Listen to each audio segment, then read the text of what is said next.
I want to talk about the selfing mask, energetic mask that we have when we're looking out at the world.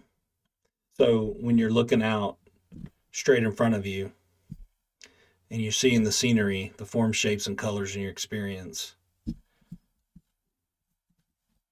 the sense of self is, to me, in my own regular description, like a contracted energy, contracted energetic force or feeling right in front of your experience. And it is sort of energetically turning back this direction. So the form, shapes, and colors of the scene that you're looking at, it changes as you move around.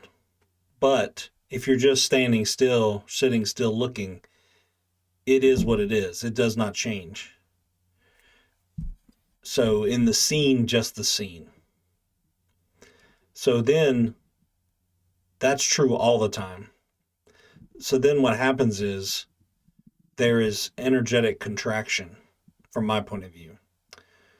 I'm no scholar or anything. It's just my experience and how I worked with it. But in my point of view, there's the scenery, the scene, and then within that, what seems to be in between what's looking here and what's out there. You can call it like the algorithmic mask. There is a contracted mirage-like energy that's sensed right here. And it's supported by thoughts of ownership. So in reality, there's an absence here.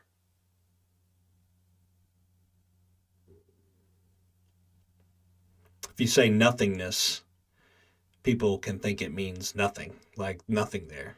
So an absence to me is more correct, or a no thingness. And then that energetic contraction that arises in experience makes it feel like something's referring back this way. And that is supported by thoughts. So this energetic stuff here, I'm not talking about Kundalini or anything like that. I'm talking about the actual framework of the mask of experience that you think is looking out from behind the eyes. So as you're looking ahead of you into the scene, you'll have very, very fast flashing image thoughts of maybe like the front of your face, like the skull, like from the inside out, an image flash. Whoosh. And that's happening all the time, very subtly. And it is building a body image from it.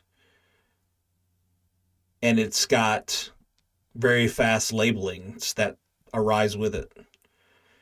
That is so fast and flashes so quickly that for most people that aren't really looking, it doesn't even register. So the absence is here, the no thingness, and then there's like a looping back this direction. The scenery past it doesn't change if it's being looked at straight ahead, right? That's always there. But this thing that we kind of pay attention to all the time, that we feel like we're looking from, is a sense of self behind the eyes, which to me is like an energetic grid or an energetic thought grid. This is what I think I would say partially what the algorithm is made of. So it's made of like these thoughts, and a lot of them are word thoughts, I thoughts, and then a lot of them are flashing images that are protecting the contracted sense of self, that's selfing. And then all kinds of narratives are made about the contraction.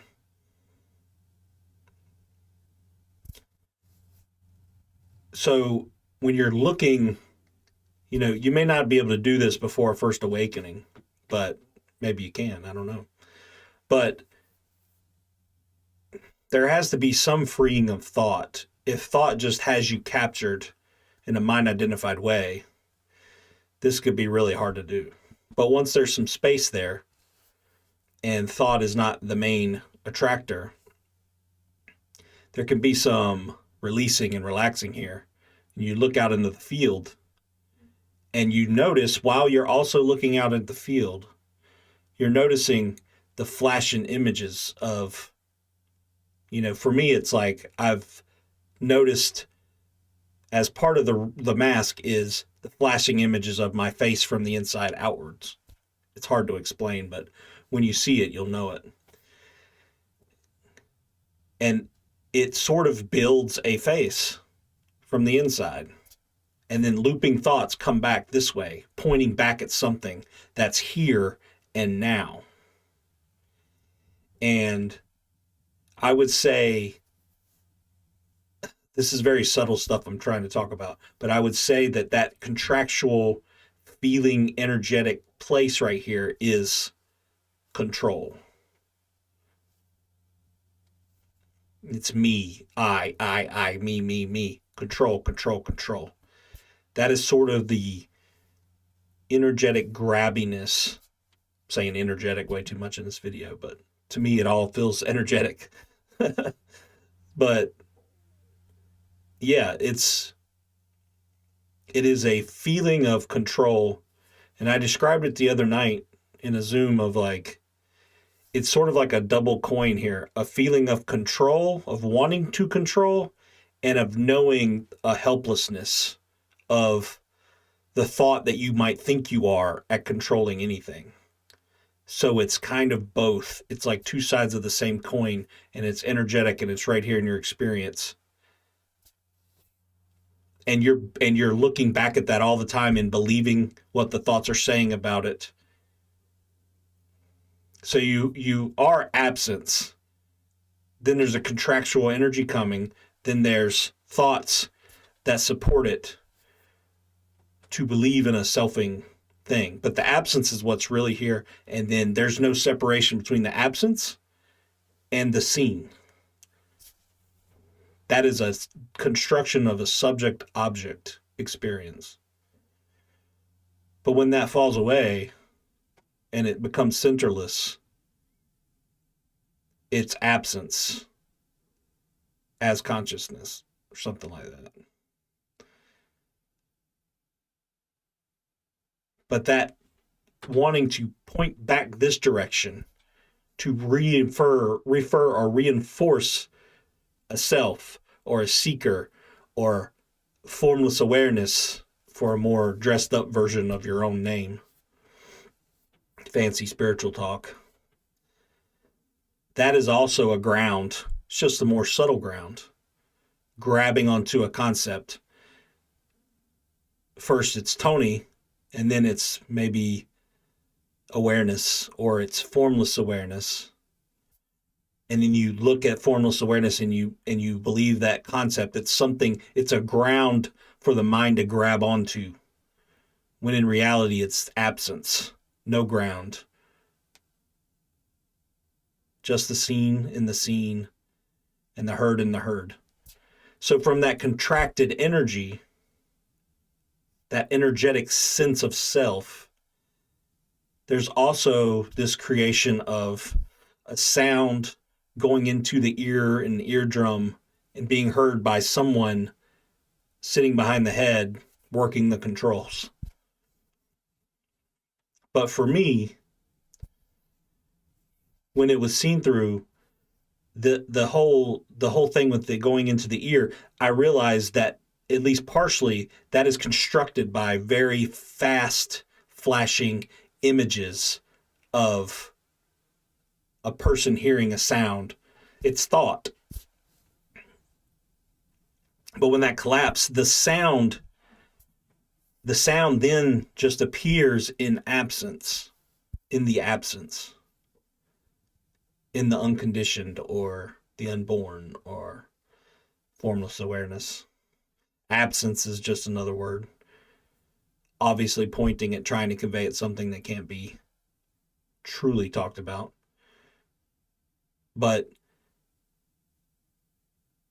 deconstructing even the thoughts of an ear, we just automatically, we've always heard what an ear was and what a person was and what a human being on planet Earth is. And we assume, because that's always the way it's been told, that the sound is coming, to the ear, inside the head, to a person. But these are like kind of assumptions and beliefs about reality. A conditioned thinking, believing.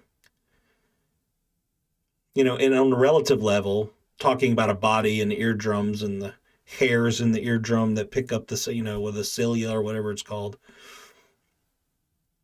So on one level, that could be true, right? If you're talking in technical, conceptual terms. But in direct experience, when this image base contracted energy collapses, then the sound is just the sound. Because the scene and the sound and the smells and the touch and the taste have the background belief of a self who is experiencing that. So when that's seen through, then the whole field or display there's like a relaxation, because this right here is it's contracted, it's grasping, it's clinging, it's I want control. It is a grasping, contracting down. And the deeper you go into this, you're sort of dissolving that, and it's more of a relaxation. You're not getting anywhere. You're not transcending anything. This is it. These are the lenses over your eyes. The images created in the brain are created in your experience of a mind, of a face looking out. And so whether it's created inside the brain or it's all consciousness and the brain appears within it, in your direct experience, does it really matter? Is that not kind of philosophy? Does the collapsing of this into an absence, the seeing of that reduces and relaxes the contrasting field, which reduces and relaxes suffering? Your suffering here and what you might make someone suffer there, because all of those needs and wants and stuff relax from direct seeing. I hope I'm getting this across in a way that's... I don't talk about things on this channel from, a Buddhist or Advaita or whatever. I just try to talk about how I worked with this stuff myself and how I had extreme suffering and now how I don't. And that's all I want to do, is help people and talk about it from my personal viewpoint. Occasionally I reference other things, because I've studied, but to me, the conceptual philosophical arguments here and there is just going in circles. It may make you feel smart. It may make your friends think you're really smart. But does it reduce suffering? Does it make your experience more free, more relaxed? Are you helpful to others because you're not so grasping? That's what's important to me. So, so the flashing images of the algorithmic mask and the beliefs and the tapestry of your algorithm is what gets deconstructed. And you might think, I'm going to deconstruct it. That is also coming from that view. So which is why I always come back to seeing, clear seeing. Because any efforting of saying, I'm going to deconstruct something, is reinforcing the personal view of selfing. Seeing very clearly, from seeing without a center or empty looking or whatever way you want to say it, you're just seeing clearly what's happening. And the clearer you see that, It deconstructs itself. Because there's no you there to be doing it in the first place. It's just a belief, which is why it reinforces the seeking. So it's a process of seeing and relaxing the grip, just relaxing, not trying to push for something. Pushing reinforces, ungrasping, seeing through control, seeing that there was never control and there was no need for it. So then the responsibility of the person, the blame or the responsibility is not there. We have to talk about responsibility but it's sort of like that is introducing conditions which may lead to more conditions of seeing.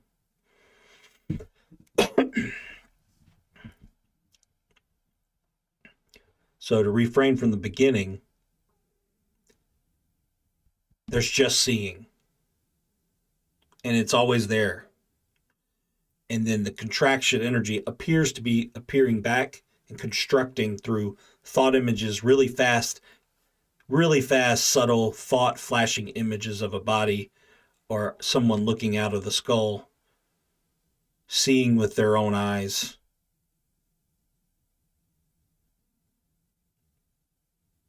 There was a time when I would say, "Oh, but I'm looking out of the eyes. The eyes are looking. The eyes are looking. Even if there's no one there, the eyes are looking." But if you deconstruct the eyes with dependent origination, even the eyes are flashes. When you think about eyes, what do you think? You think about flashes of eyes. You think about thoughts of eyes looking out at the world. That's tricky and sneaky and subtle. I don't know how well I'm explaining that, but in your own direct experience, when you're looking out, practicing, or just going about your day and seeing, try to notice those little thought flashes. They're happening so fast right in front of you. And that's what's constructing or supporting the construction of the selfing energetic contraction right here. That feels like a center of your experience. So there is nowhere to go and there is nothing to do. And there is no real path, but there is real seeing that deconstructs the algorithmic mask and makes there be an absence or recognize the absence that's always there. A seeing without a center, which collapses all of this way. It doesn't literally collapse it. It just appears to, because that energetic thought grid is deconstructing, dissolving, whatever way you want to say it. And then it's like letting reality in because it's always been there. That's the subtle sense of the center of a self that I try to point to, that I saw through here. Not I. But anyway, I hope that's helpful to really get under some of this.